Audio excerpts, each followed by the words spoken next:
사랑하는 성도님들, 혹시 오늘도 마음 깊은 곳에 치유되지 않은 상처들을 안고 계시지는 않습니까? 세상을 살다 보면 우리는 수많은 아픔과 상처를 경험하게 됩니다. 어떤 때는 가족으로부터, 어떤 때는 친구들로부터, 또 어떤 때는 직장이나 사회에서 예상치 못한 상처를 받게 됩니다.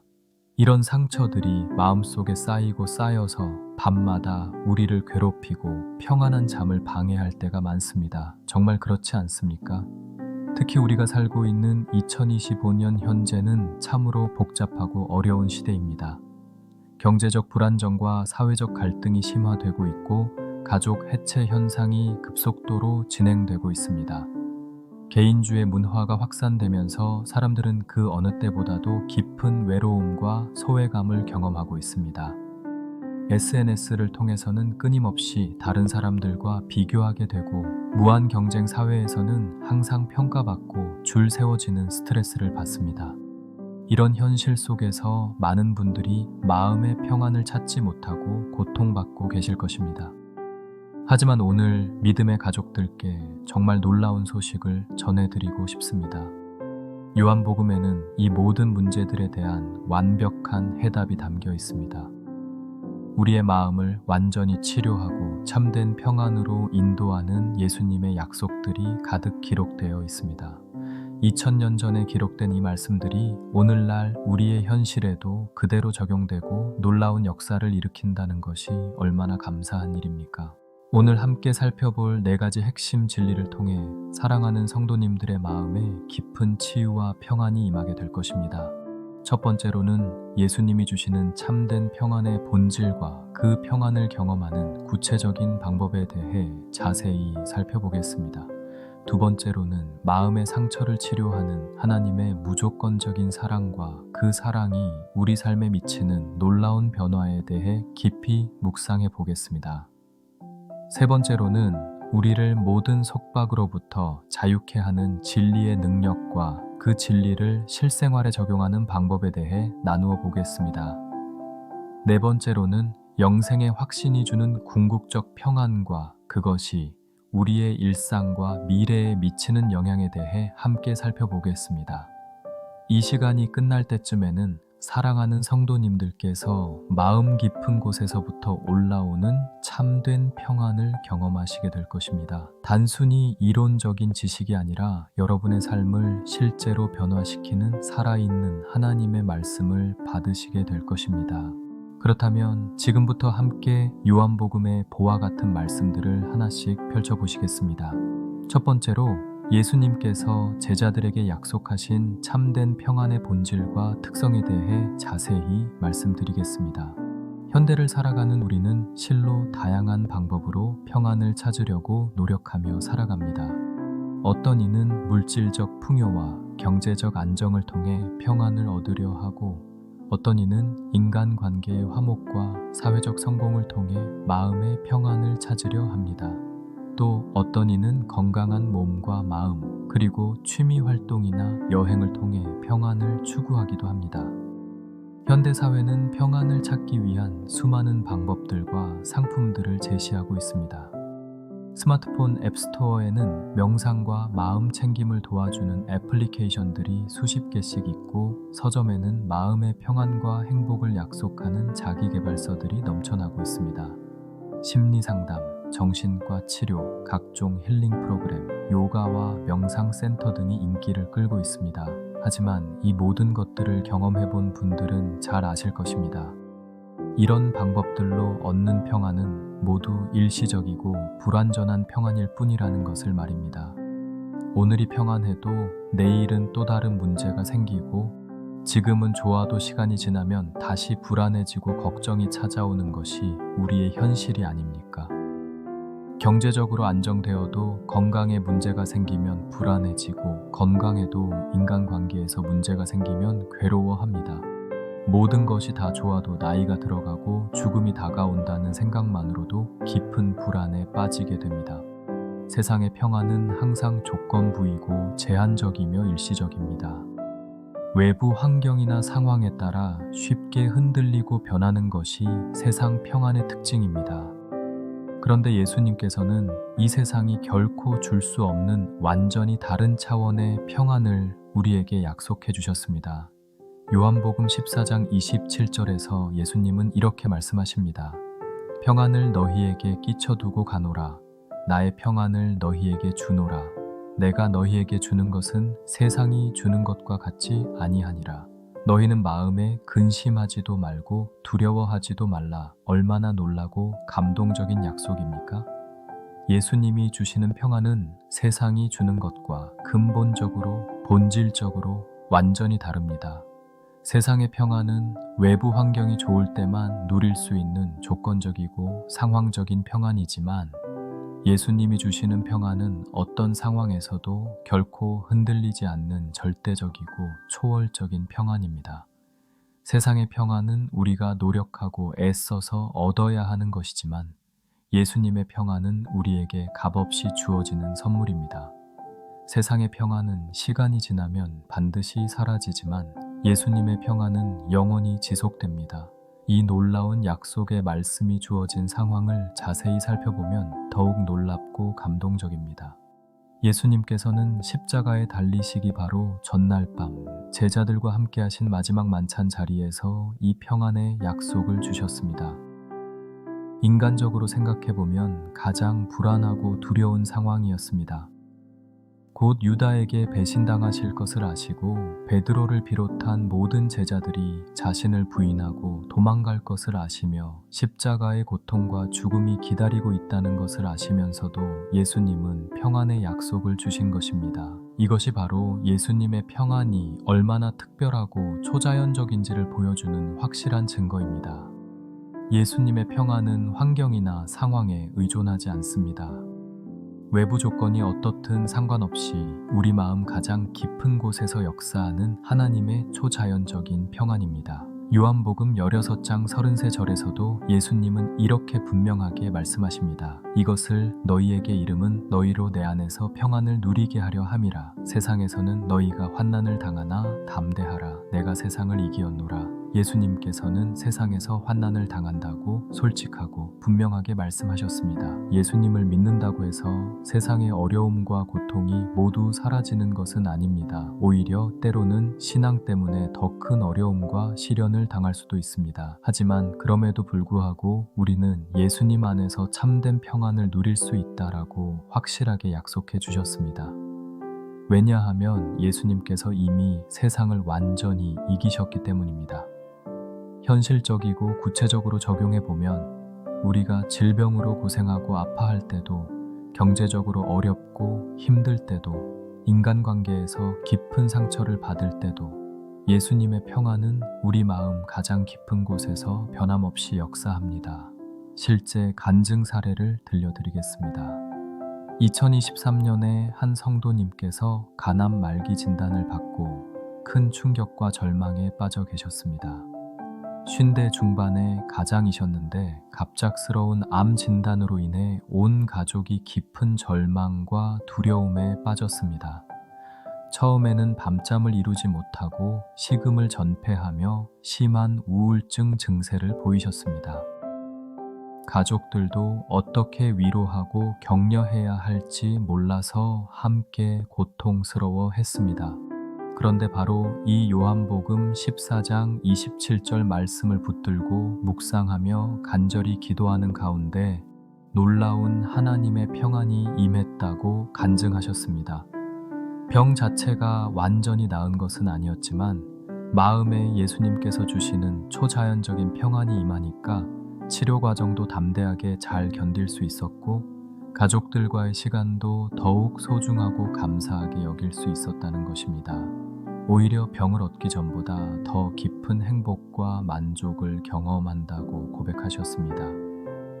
예수님께서 주신 평안이 질병의 고통과 죽음의 두려움보다 훨씬 더 크고 강력하다는 것을 직접 체험하신 것입니다.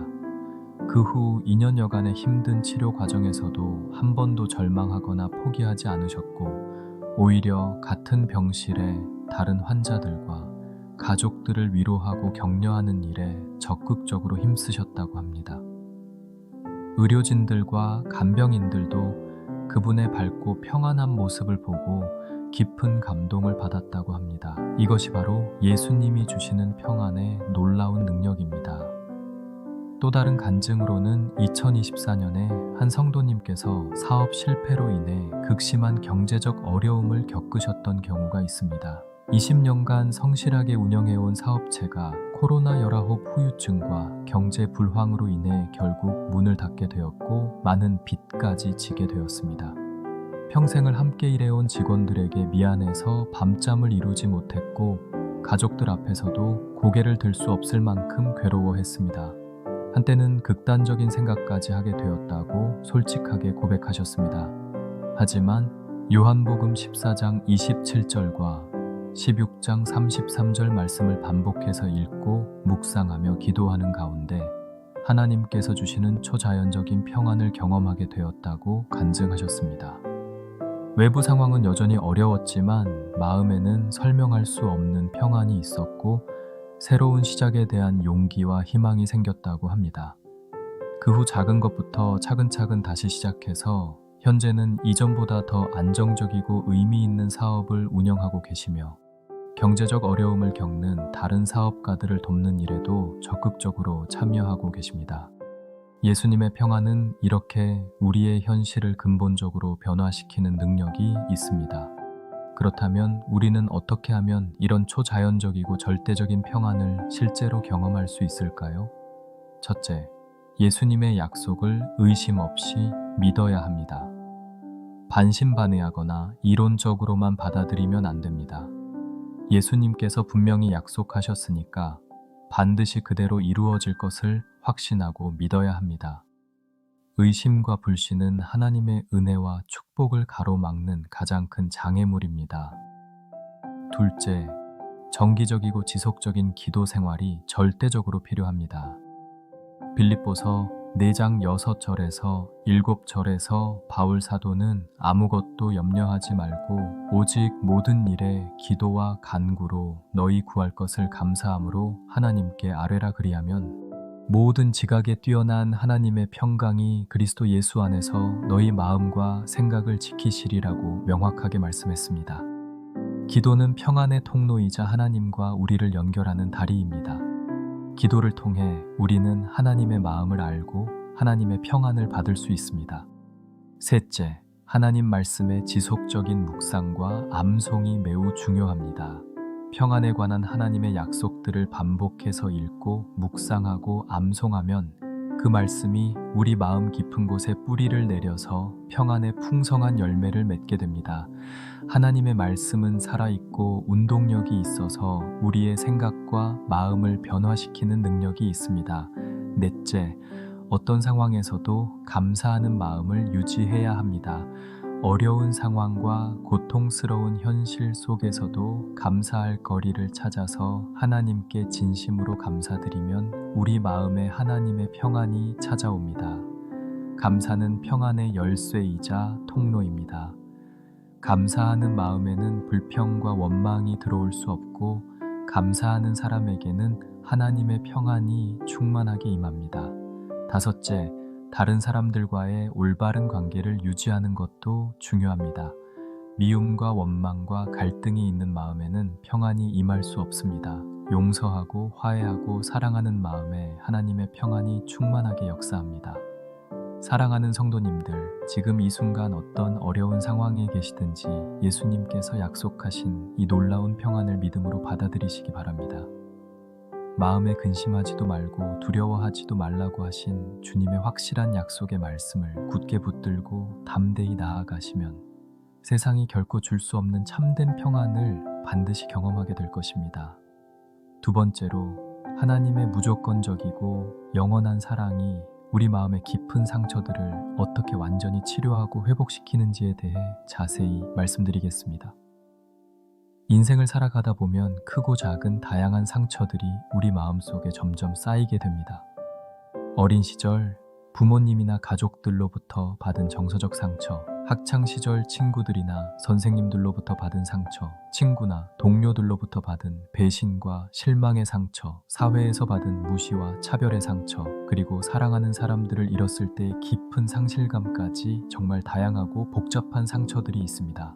특히 현대사회에서는 과거에는 경험하지 못했던 새로운 형태의 상처들이 계속해서 생겨나고 있습니다. 소셜미디어를 통한 사이버 폭력과 따돌림, 무한 경쟁으로 인한 스트레스와 열등감, 개인주의 문화로 인한 소외감과 외로움, 가족 해체로 인한 상실감과 불안감 등 과거에는 없었던 새로운 종류의 상처들이 우리를 괴롭히고 있습니다. 또한 끊임없는 비교 문화 속에서 자존감이 무너지고 완벽주의 강박으로 인해 스스로를 정죄하며 성공과 실패의 기준이 모호해진 시대에 살면서 정체성의 혼란을 겪는 경우도 많습니다. 안타깝게도 때로는 교회 안에서도 상처를 받는 경우들이 있습니다. 목사나 교회 지도자들로부터 받은 실망과 상처, 신도들 사이의 갈등으로 인한 상처, 교회 내 정치와 권력 다툼으로 인한 상처, 신앙에 대한 실망과 회의로 인한 상처 등이 있을 수 있습니다. 이런 다양한 상처들은 시간이 지나도 쉽게 아물지 않고 오히려 시간이 흐를수록 더 깊어지고 굳어져서 우리의 인격과 성품, 그리고 신앙생활에까지 부정적인 영향을 미칠 때가 많습니다. 상처받은 마음은 다른 사람들을 쉽게 믿지 못하게 되고 새로운 관계 형성을 어려워하며 심지어 하나님에 대한 신뢰와 믿음마저 흔들리게 만들기도 합니다. 상처는 또 다른 상처를 낳는 악순환의 고리를 만들어내기도 합니다. 상처받은 사람이 자신도 모르게 다른 사람에게 상처를 주고 그 사람이 또 다른 사람에게 상처를 주는 연쇄 반응이 계속해서 일어나는 것입니다. 이런 상처의 악순환을 근본적으로 끊고 완전히 치유할 수 있는 방법은 과연 무엇일까요? 인간의 힘과 지혜만으로는 분명한 한계가 있습니다. 심리 상담이나 정신과 치료도 어느 정도 도움이 되지만 완전하고 근본적인 해결책은 아닙니다. 시간이 약이라고 하지만 시간만으로는 모든 상처가 치료되지 않으며 오히려 더 깊어지는 경우도 많습니다. 인간의 위로와 격려도 일시적인 도움은 될 수 있지만 근본적인 치유를 가져다 주지는 못합니다. 그런데 요한복음은 이런 우리의 상처받고 병든 마음을 완전히 치료하고 회복시킬 수 있는 하나님의 놀라운 사랑에 대해 분명하게 증거하고 있습니다. 요한복음 3장 16절에서는 이렇게 선언합니다. 하나님이 세상을 이처럼 사랑하사 독생자를 주셨으니 이는 저를 믿는 자마다 멸망치 않고 영생을 얻게 하려 하심이니라. 이 말씀은 너무나 잘 알려져 있고 많이 인용되는 구절이지만 상처받은 마음의 관점에서 다시 깊이 읽어보면 놀라운 치유와 회복의 메시지가 담겨 있다는 것을 발견하게 됩니다. 하나님이 세상을 사랑하셨다는 것은 바로 우리 한 사람 한 사람을 개별적이고 구체적으로 사랑하신다는 의미입니다. 우리가 완벽하지 않아도 실수투성이이고 부족함이 많아도 상처투성이이고 깨어져 있어도 하나님은 변함없이 우리를 사랑하십니다. 그 사랑이 얼마나 크고 깊고 진실한지 독생자 예수님까지 아낌없이 내어주셨다는 것입니다. 여기서 이처럼이라는 말은 원어로 후토스인데 이것은 단순히 정도나 크기를 나타내는 말이 아니라 방식과 방법을 나타내는 말입니다. 즉 하나님이 세상을 사랑하신 구체적인 방식과 방법이 독생자를 주시는 것이었다는 의미입니다. 하나님께서는 사랑을 말로만 표현하신 것이 아니라 가장 소중하고 귀한 것을 기꺼이 희생하심으로써 사랑을 실제로 증명하고 보여주신 것입니다. 이것은 우리가 잘해서 받는 조건적인 사랑이 아닙니다. 우리가 착하게 살아서 얻는 사랑도 아니고 우리가 열심히 노력해서 획득하는 사랑도 아닙니다. 그냥 우리가 존재한다는 이유 하나만으로 우리가 하나님의 형상으로 지음받은 소중한 존재라는 이유만으로 값없이 주어지는 완전히 무조건적인 사랑입니다. 로마서 5장 8절에서 바울 사도는 우리가 아직 죄인 되었을 때에 그리스도께서 우리를 위하여 죽으심으로 하나님께서 우리에게 대한 자기의 사랑을 확증하셨느니라고 분명하게 증언했습니다. 우리가 착해져서 받은 사랑이 아니라 우리가 아직 죄인이고 하나님을 거역하고 있을 때 이미 베푸신 선제적이고 일방적인 사랑이라는 것입니다. 요한복음 15장 13절에서는 더욱 구체적이고 감동적으로 말씀합니다. 사람이 친구를 위하여 자기 목숨을 버리면 이에서 더 큰 사랑이 없나니 예수님께서는 우리를 친구라고 부르시면서 자신의 소중한 목숨까지 기꺼이 내어주셨습니다. 이것이 바로 우리 마음의 모든 상처를 치료하고 회복시키는 근본적이고 궁극적인 치료제입니다. 어떤 사람이 우리를 배신하고 상처를 주었다고 해도, 어떤 사람이 우리를 무시하고 깔보았다고 해도, 어떤 일로 인해 자존감이 바닥까지 떨어지고 절망했다고 해도 하나님은 여전히 변함없이 우리를 사랑하시고 우리를 위해 자신의 목숨까지 내어주셨다는 놀라운 사실은 결코 변하지 않습니다. 사람들의 사랑은 변할 수 있고 조건부일 수 있지만 하나님의 사랑은 절대로 변하지 않고 완전히 무조건적입니다. 예레미야 31장 3절에서 하나님은 내가 무궁한 사랑으로 너를 사랑하는 고로 인자함으로 너를 인도하였다고 약속하셨습니다. 무궁한 사랑, 즉 영원하고 끝이 없는 사랑으로 우리를 사랑하신다는 확실한 약속입니다. 이런 하나님의 무조건적인 사랑을 깊이 경험하고 받아들이면 우리 마음과 삶에 어떤 놀라운 변화들이 일어날까요? 첫째, 깨어졌던 자존감과 자아 정체성이 완전히 회복됩니다. 다른 사람들이 나를 어떻게 평가하고 판단하든 전혀 상관없이 하나님께서는 나를 무한히 귀하고 소중하게 여기신다는 확고한 확신이 생깁니다. 둘째, 다른 사람들을 용서할 수 있는 놀라운 능력이 생깁니다. 하나님께서 나의 모든 죄와 허물과 실수들을 완전히 용서해 주셨으니까 나도 나에게 상처를 준 사람들을 진심으로 용서할 수 있게 됩니다. 셋째, 다른 사람들을 진정으로 사랑할 수 있는 능력이 생깁니다. 요한일서 4장 19절에서 우리가 사랑함은 그가 먼저 우리를 사랑하셨음이라고 말씀했듯이 하나님의 사랑을 충만히 받은 사람은 자연스럽게 다른 사람들을 사랑할 수 있게 됩니다. 넷째, 과거의 아픈 기억들이 오히려 다른 사람들을 위로하고 치유하는 도구로 변화됩니다. 하나님께서는 우리의 상처와 아픔까지도 선한 목적을 위해 사용하시는 분이십니다. 실제 간증 사례를 자세히 들려드리겠습니다. 어린 시절 아버지로부터 심한 정서적 학대를 받으며 자란 한 분이 계셨습니다. 아버지는 심각한 알코올 중독자였는데 술에 취하면 가족들에게 폭언과 폭행을 일삼았습니다. 특히 이 성도님이 마디였기 때문에 더 많은 상처와 아픔을 받아야 했습니다. 아버지로부터 너는 쓸모없는 인간이다. 태어나지 말았어야 했다. 너 때문에 우리 가족이 불행하다는 말을 수없이 들으며 성장했습니다. 성인이 되어서도 자존감이 극도로 낮아서 다른 사람들과의 관계에서 늘 위축되고 두려워했습니다. 직장에서도 교회에서도 심지어 가족들 앞에서도 항상 주눅이 들어 있었습니다. 결혼을 해서도 배우자에게 사랑받을 자격이 없다고 생각했고 자녀들에게도 좋은 부모가 될 수 없을 것이라고 스스로를 정죄했습니다. 교회에 나와서도 하나님이 정말 자신 같은 사람을 사랑하시는지 확신하지 못했습니다. 하나님도 자신을 미워하고 실망하실 것이라고 생각했습니다. 그런데 어느 날 요한복음 3장 16절을 묵상하며 간절히 기도하던 중에 하나님이 바로 자신을 위해 독생자를 아낌없이 내어주셨다는 놀라운 사실이 마음 가장 깊은 곳까지 강렬하게 와 닿았다고 합니다. 그 순간 아버지로부터 받았던 모든 상처와 아픔이 조금씩 치유되기 시작했고 자신에 대한 하나님의 무조건적인 사랑을 확신하게 되면서 다른 사람들과의 관계도 점진적으로 회복되었다는 감동적인 간증이었습니다.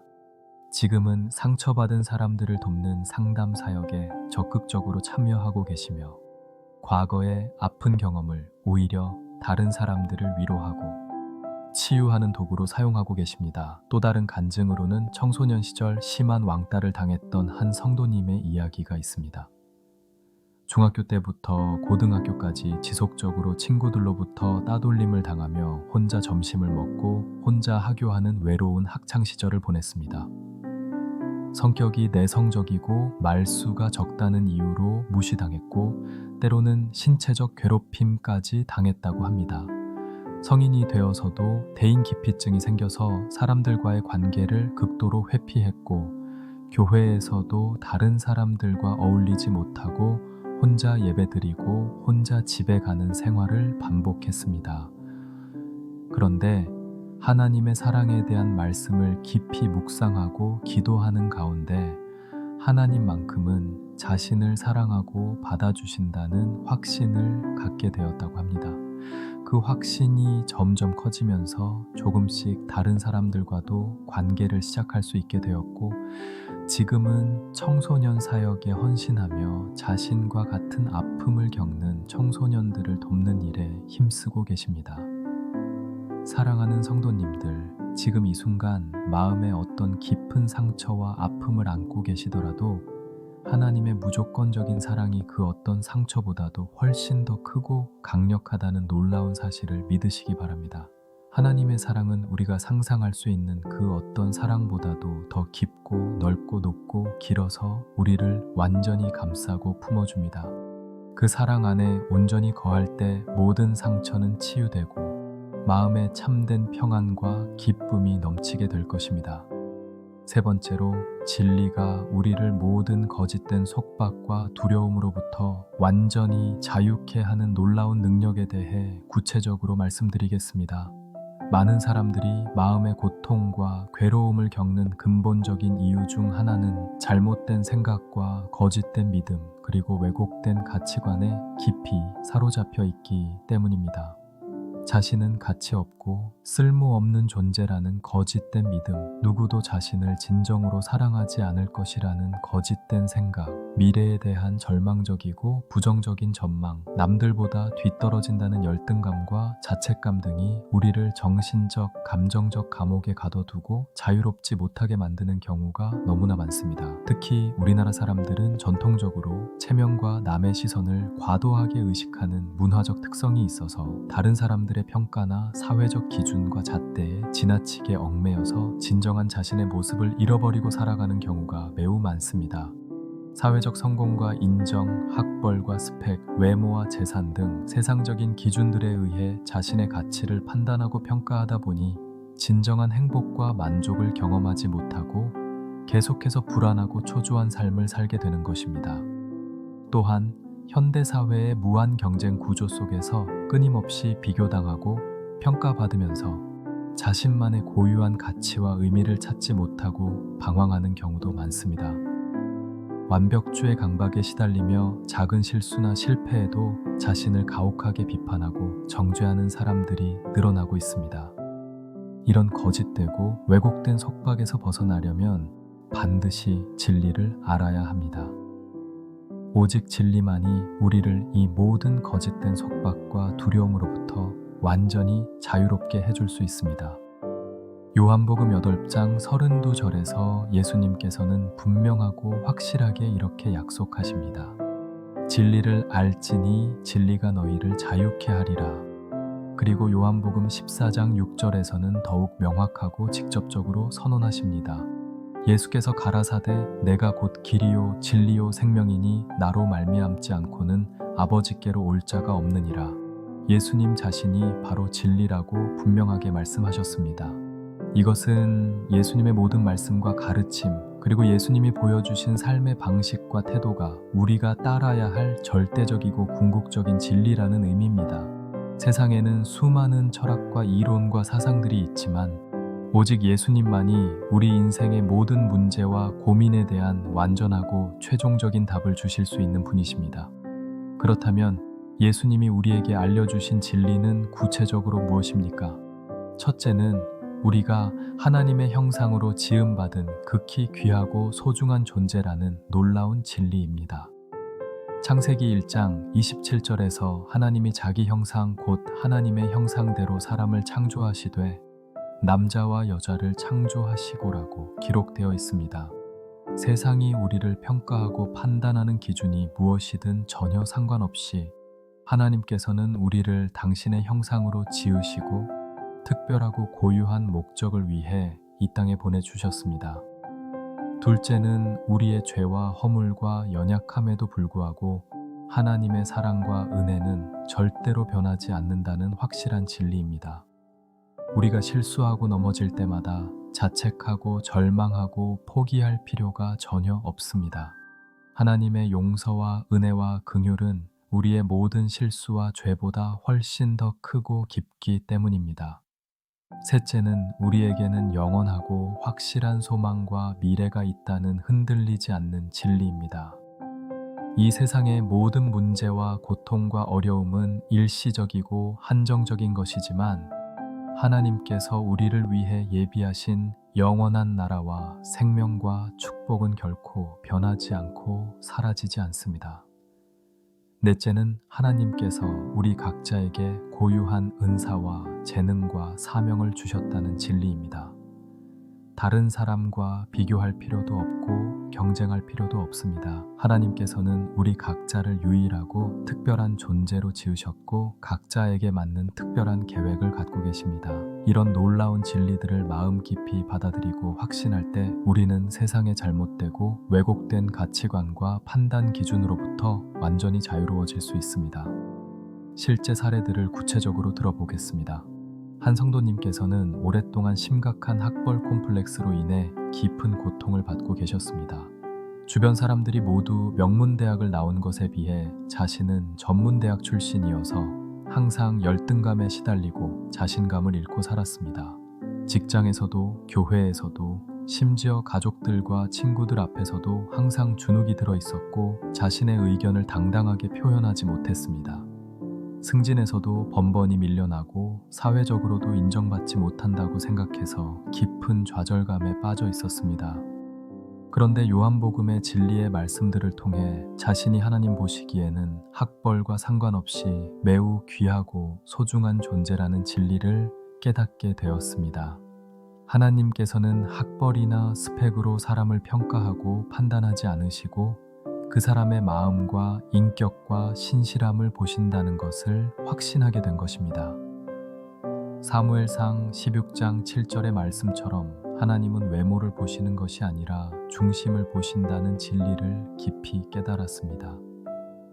그 후로는 다른 사람들의 평가와 시선에 연연하지 않고 하나님께서 자신에게 주신 고유한 은사와 재능을 발견하고 활용해서 겸손하게 섬기며 살아가게 되었다고 간증하셨습니다.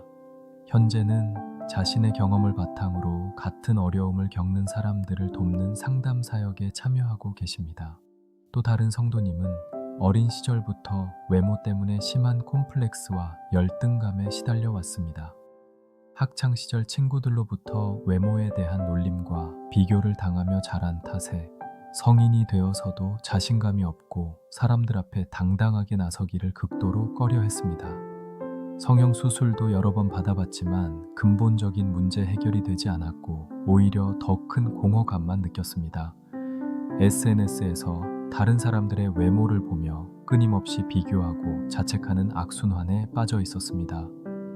그런데 하나님께서는 사람의 외모가 아니라 그 사람의 마음과 중심을 보신다는 성경의 진리를 깊이 깨닫게 되면서 외모에 대한 집착과 강박에서 점차 벗어날 수 있었다고 합니다. 잠언 31장 30절에 고운 것도 거짓되고 아름다운 것도 헛되나 오직 여호와를 경외하는 여자는 칭찬을 받을 것이라는 말씀을 통해 진정한 아름다움이 무엇인지 알게 되었다고 합니다. 그 후로는 외모를 가꾸는 데 쏟던 시간과 에너지를 성품을 기르고 다른 사람들을 섬기는 일에 집중하게 되었고 결과적으로 훨씬 더 많은 사람들에게 사랑받고 인정받게 되었다고 감사의 간증을 하셨습니다. 또 다른 사례로는 경제적 어려움으로 인한 열등감에 시달렸던 성도님의 이야기가 있습니다. 어려운 가정 형편으로 인해 어린 시절부터 남들과 다른 생활을 해야 했고 성인이 되어서도 경제적으로 넉넉하지 못해서 항상 위축되어 있었습니다. 다른 사람들의 풍요로운 생활을 보면서 자신의 처지를 비관하고 하나님을 원망하기도 했다고 솔직하게 고백하셨습니다. 그런데 마태복음 6장 26절의 공중의 새를 보라. 심지도 않고 거두지도 않고 창고에 모아들이지도 아니하되 너희 천부께서 기르시나니 너희는 이것들보다 귀하지 아니하냐는 말씀을 통해 하나님의 돌보심에 대한 확신을 갖게 되었다고 합니다. 또한 빌립보서 4장 19절에 나의 하나님이 그리스도 예수 안에서 영광 가운데 그 풍성한 대로 너희 모든 쓸 것을 채우시리라는 약속의 말씀을 붙들고 기도하는 가운데 물질에 대한 불안과 걱정에서 자유로워질 수 있었다고 간증하셨습니다. 현재는 비록 경제적으로는 넉넉하지 않지만 마음에는 평안과 감사가 가득하며 자신보다 더 어려운 이웃들을 돕는 일에 적극적으로 참여하고 계십니다. 사랑하는 성도님들, 혹시 어떤 잘못된 생각이나 거짓된 믿음이나 왜곡된 가치관에 사로잡혀서 진정으로 자유롭지 못한 답답한 삶을 살고 계시지는 않습니까? 예수님께서 우리에게 알려주신 진리의 말씀들을 마음에 깊이 새기고 지속적으로 묵상하시면 그 모든 거짓된 속박과 두려움으로부터 완전히 자유로워질 수 있습니다. 진리가 주는 참된 자유 안에서 기쁨과 평안을 누리며 당당하고 의미 있게 살아가시기 바랍니다. 네 번째로, 영생의 확실한 확신이 주는 궁극적이고 완전한 평안에 대해 깊이 있게 말씀드리겠습니다. 인간의 모든 불안과 두려움과 걱정의 가장 근본적인 뿌리에는 죽음에 대한 원초적이고 본능적인 두려움이 깊이 자리 잡고 있습니다. 의식적으로든 무의식적으로든 우리는 언젠가는 반드시 이 세상을 떠나야 한다는 피할 수 없는 현실 때문에 깊은 불안과 두려움을 느끼며 살아갑니다. 시간은 멈추지 않고 계속 흘러가고 우리는 조금씩 늙어가고 언젠가는 모든 것을 뒤로하고 홀로 떠나야 하는 날이 올 것입니다. 이런 인간 존재의 유한성과 한계에 대한 깊은 인식이 우리 삶 전체에 어두운 그림자를 들이우는 경우가 매우 많습니다. 아무리 성공하고 부유하고 행복해도 결국에는 모든 것이 다 끝나고 말 것이라는 생각이 들면 현재의 기쁨과 만족마저도 온전히 누리기 어려워집니다. 특히 나이가 들어갈수록, 그리고 주변의 가족이나 친구들이 세상을 떠나는 것을 목격할수록 이런 실존적인 불안과 두려움은 더욱 깊어지고 강해집니다. 또한 현대의학이 발달했다고 하지만 여전히 불치병이나 갑작스러운 사고로 인한 죽음의 위험은 항상 우리 주변에 존재하고 있습니다. 코로나19 팬데믹을 통해서도 우리는 죽음이 얼마나 가까이에 있는지를 절실히 깨달았습니다. 하지만 요한복음은 이런 인간의 가장 근본적이고 원초적인 불안과 두려움에 대해 완전하고 최종적인 해답을 명확하게 제시하고 있습니다. 바로 영생의 확실한 약속입니다. 요한복음 11장 25절에서 26절에서 예수님께서는 확신에 찬 음성으로 이렇게 선언하십니다. 예수께서 가라사대 나는 부활이요 생명이니 나를 믿는 자는 죽어도 살겠고 무릇 살아서 나를 믿는 자는 영원히 죽지 아니하리니 이것을 네가 믿느냐? 얼마나 놀랍고 감동적이고 확실한 약속입니까? 죽어도 살겠고 영원히 죽지 아니하리라는 말씀은 단순한 위로의 말이나 종교적인 수사가 아닙니다. 부활의 첫 열매가 되신 예수님께서 자신의 죽음과 부활을 통해 친히 증명하고 보여주신 확실하고 구체적인 약속입니다. 예수님께서는 실제로 십자가에서 죽으시고 3일 만에 부활하심으로써 우리에게도 동일한 부활과 영생의 소망이 있다는 것을 역사적 사실로 입증해 주셨습니다. 이 놀라운 약속의 말씀이 주어진 상황과 배경도 매우 의미심장하고 교훈적입니다. 예수님의 가까운 친구였던 나사로가 병들어 죽었을 때 그의 누이 마르다가 절망과 슬픔과 원망에 깊이 빠져 있었습니다. 바로 그때 예수님께서 이 놀라운 부활과 영생의 약속을 확실하게 주신 것입니다. 그리고 실제로 이미 죽어서 무덤에 묻힌 지 나흘이나 된 나사로를 다시 살려내심으로써 이 약속이 결코 헛된 말이 아니라는 것을 눈으로 보고 손으로 만질 수 있는 현실로 보여주셨습니다. 요한복음 5장 24절에서는 더욱 구체적이고 확실하게 말씀하십니다. 내가 진실로 진실로 너희에게 이르노니 내 말을 듣고 또 나 보내신 이를 믿는 자는 영생을 얻었고 심판에 이르지 아니하나니 사망에서 생명으로 옮겼느니라. 여기서 특별히 주목하고 깊이 묵상해야 할 점은 영생을 얻었다고 과거형으로 표현되어 있다는 사실입니다. 미래에 받을 것이나 죽은 후에 얻을 선물이 아니라 지금 현재 이미 받았고 소유하고 있다는 의미입니다. 예수님을 구주로 믿고 영접하는 바로 그 순간부터 우리에게는 영원한 생명이 시작되는 것입니다. 육체적인 죽음은 단지 이 땅에서의 제한적인 삶을 마무리하는 과정일 뿐 진정한 의미에서의 죽음이나 끝이 아닙니다. 오히려 더욱 완전하고 영광스러운 생명으로 옮겨가는 졸업이자 승천인 것입니다. 요한복음 17장 3절에서 예수님은 영생은 곧 유일하신 참 하나님과 그의 보내신 자 예수 그리스도를 아는 것이니이다 라고 말씀하셨습니다. 영생은 단순히 오래 사는 것이 아니라 하나님과 예수님을 아는 것, 즉 하나님과의 인격적인 관계를 갖는 것입니다. 이 관계는 지금 이 순간부터 시작되어 영원히 계속되는 것입니다. 요한복음 6장 47절에서도 예수님은 진실로 진실로 너희에게 이르노니 믿는 자는 영생을 가졌나니 라고 말씀하셨습니다. 믿는 자는 영생을 가졌다고 현재형으로 표현하고 있습니다. 미래에 받을 선물이 아니라 지금 현재 소유하고 있는 생명이라는 의미입니다. 이런 영생에 대한 확실한 확신이 우리 마음 깊은 곳에 굳게 자리 잡으면 우리 삶에 어떤 놀라운 변화들이 일어날까요? 무엇보다도 먼저 죽음에 대한 근본적인 두려움에서 완전히 자유로워집니다. 물론 사랑하는 사람들과의 이별에 대한 자연스러운 슬픔은 있겠지만 절망적이고 파괴적인 두려움은 완전히 사라집니다. 데살로니 가전서 4장 13절에서 40절에서 바울 사도는 형제들아 자는 자들에 관하여는 너희가 알지 못함을 우리가 원치 아니하노니 이는 소망 없는 다른 이와 같이 슬퍼하지 않게 하려 함이라. 우리가 예수에 죽었다가 다시 사심을 믿을진대 이와 같이 예수 안에서 자는 자들도 하나님이 저와 함께 데리고 오시리라고 말씀했습니다. 죽음을 잠으로 표현한 것도 의미가 있습니다. 잠은 두려운 것이 아니라 휴식이고 잠에서 깨면 새로운 하루가 시작되듯이 죽음도 휴식이고 부활로 새로운 생명이 시작되는 것입니다. 둘째로 현재 겪고 있는 모든 고난과 시련과 어려움을 전혀 다른 관점과 차원에서 바라볼 수 있게 됩니다. 로마서 8장 18절에서 바울 사도가 확신에 차서 선언한 것처럼 현재의 고난은 장차 우리에게 나타날 하나님의 영광과 좋게 비교할 수 없을 만큼 가볍고 잠시뿐인 것이 됩니다. 고린도후서 4장 17절에서도 우리의 잠시 받는 환난에 경한 것이 지극히 크고 영원한 영광에 중한 것을 우리에게 이루게 함이니라고 말씀했습니다.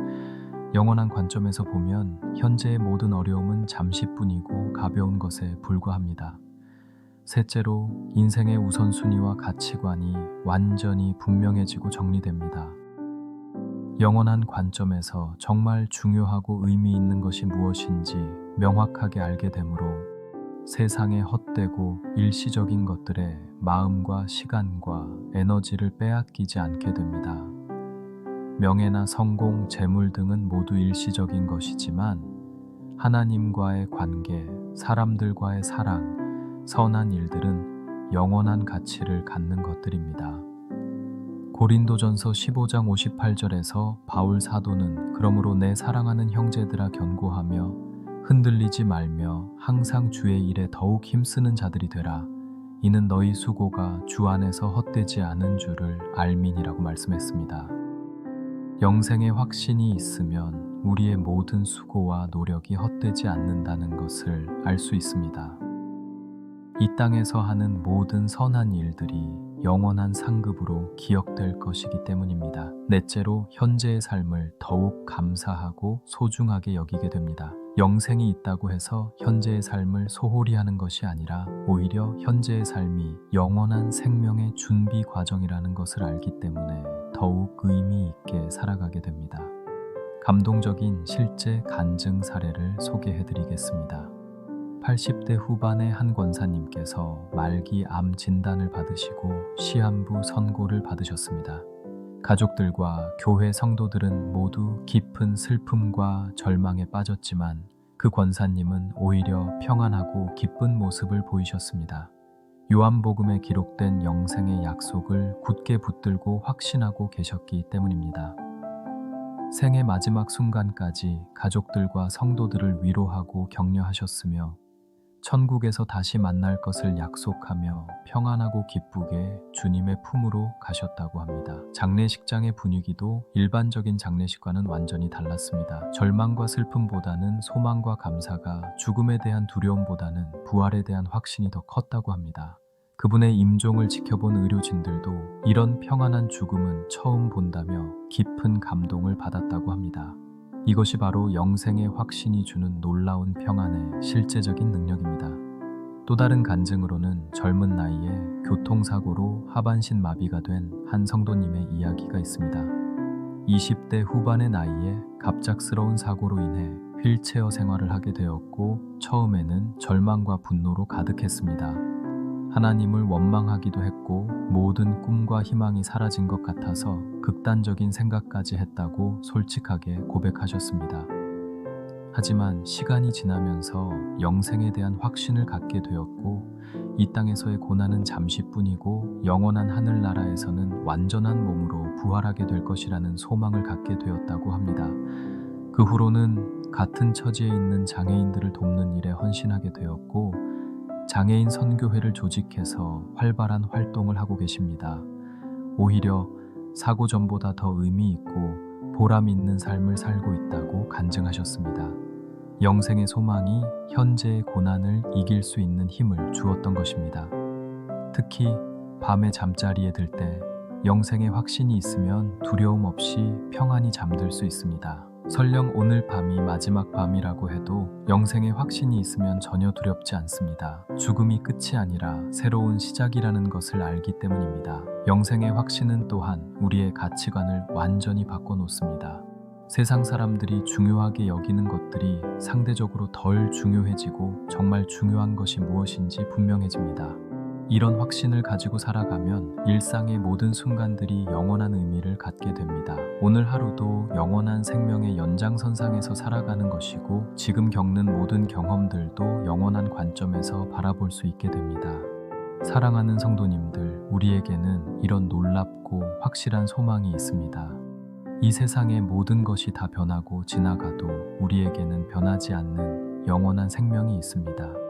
이 확신을 마음에 깊이 품고 살아가시면 어떤 상황과 환경에서도 절대로 흔들리지 않는 평안과 기쁨을 누릴 수 있을 것입니다. 사랑하는 믿음의 가족들, 오늘 함께 살펴본 요한복음의 4가지 핵심 진리를 마지막으로 다시 한번 정리하고 확인해 보겠습니다. 첫 번째는 예수님께서 우리에게 약속하신 참된 평안입니다. 세상이 결코 줄 수 없는 환경과 상황에 전혀 좌우되지 않는 절대적이고 초월적인 평안을 우리에게 확실하게 약속해 주셨습니다. 이 평안은 우리가 노력하고 애써서 얻어야 하는 것이 아니라 예수님께서 값없이 주시는 선물이며 어떤 상황에서도 우리 마음 가장 깊은 곳에서 변함없이 역사하는 하나님의 초자연적인 평안입니다. 두 번째는 하나님의 무조건적이고 영원한 사랑입니다. 독생자까지 아낌없이 내어주신 그 크고 깊은 사랑이 우리 마음의 모든 상처와 아픔을 완전히 치료하고 온전히 회복시켜 주십니다. 이 사랑은 우리의 행동이나 조건이나 자격에 따라 변하는 것이 절대 아니라 우리가 하나님의 형상으로 지음받은 소중한 존재라는 이유 하나만으로 값없이 주어지는 영원하고 변하지 않는 완전한 사랑입니다. 세 번째는 진리가 우리에게 주는 완전한 자유입니다. 예수님께서 우리에게 알려주신 하나님의 진리를 통해 모든 거짓된 속박과 두려움과 강박으로부터 완전히 자유로워질 수 있습니다. 세상의 잘못되고 왜곡된 가치관과 판단 기준, 다른 사람들의 평가와 시선으로부터 완전히 자유로워져서 하나님께서 보시는 올바른 관점으로 자신과 세상을 바라보며 살아갈 수 있게 됩니다. 네 번째는 영생에 대한 확실한 확신입니다. 죽음마저도 완전히 이기시고 부활하신 예수님을 통해 우리에게도 동일한 영원한 생명의 확실한 소망이 있습니다. 이 확신은 죽음에 대한 모든 두려움을 완전히 없애주고 현재의 모든 고난을 영원한 관점에서 올바르게 바라볼 수 있게 해주며 인생의 진정한 우선순위와 가치를 분명하게 정리해줍니다. 이 4가지 놀라운 진리가 사랑하는 성도님들의 마음과 삶에 깊이 새겨지고 뿌리 내리시기를 간절히 기도합니다.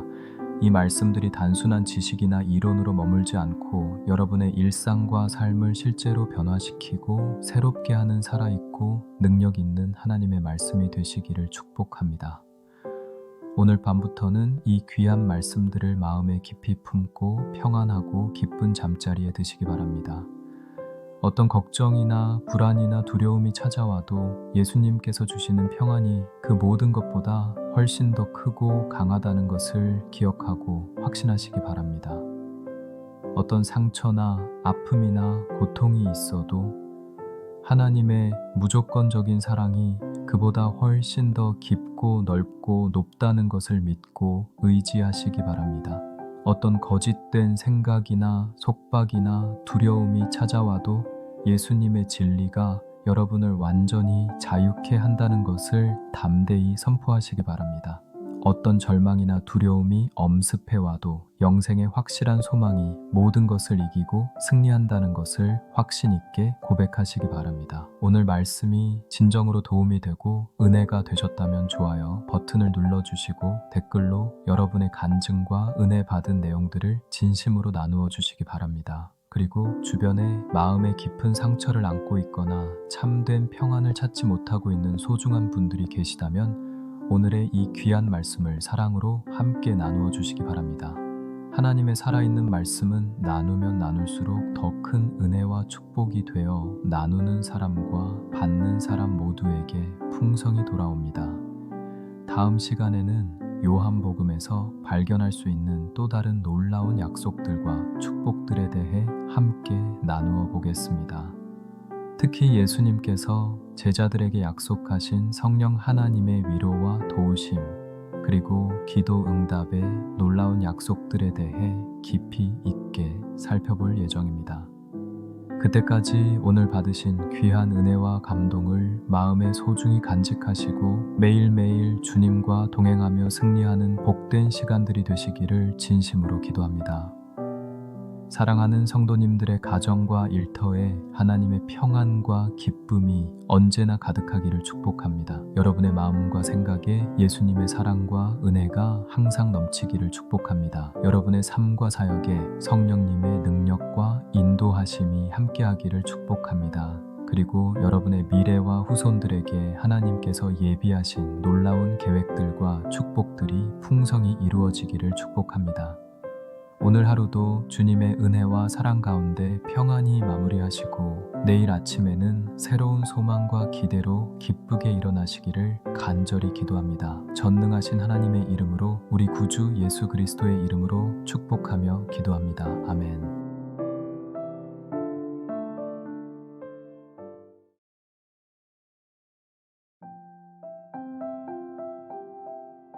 사랑하는 성도님들, 혹시 오늘도 마음 깊은 곳에 치유되지 않은 상처들을 안고 계시지는 않습니까? 세상을 살다 보면 우리는 수많은 아픔과 상처를 경험하게 됩니다. 어떤 때는 가족으로부터, 어떤 때는 친구들로부터, 또 어떤 때는 직장이나 사회에서 예상치 못한 상처를 받게 됩니다. 이런 상처들이 마음속에 쌓이고 쌓여서 밤마다 우리를 괴롭히고 평안한 잠을 방해할 때가 많습니다. 정말 그렇지 않습니까? 특히 우리가 살고 있는 2025년 현재는 참으로 복잡하고 어려운 시대입니다. 경제적 불안정과 사회적 갈등이 심화되고 있고 가족 해체 현상이 급속도로 진행되고 있습니다. 개인주의 문화가 확산되면서 사람들은 그 어느 때보다도 깊은 외로움과 소외감을 경험하고 있습니다.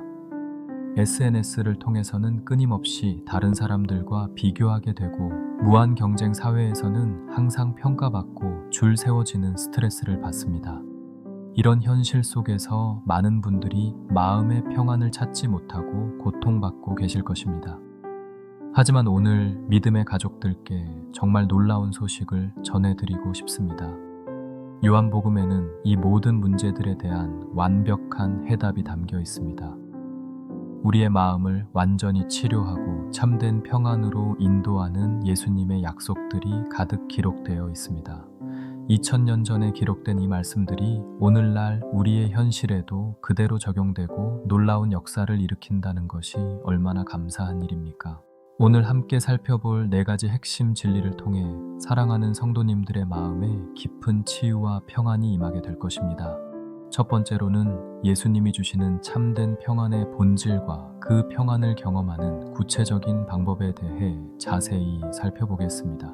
두 번째로는 마음의 상처를 치료하는 하나님의 무조건적인 사랑과 그 사랑이 우리 삶에 미치는 놀라운 변화에 대해 깊이 묵상해 보겠습니다. 세 번째로는 우리를 모든 속박으로부터 자유케 하는 진리의 능력과 그 진리를 실생활에 적용하는 방법에 대해 나누어 보겠습니다. 네 번째로는 영생의 확신이 주는 궁극적 평안과 그것이 우리의 일상과 미래에 미치는 영향에 대해 함께 살펴보겠습니다.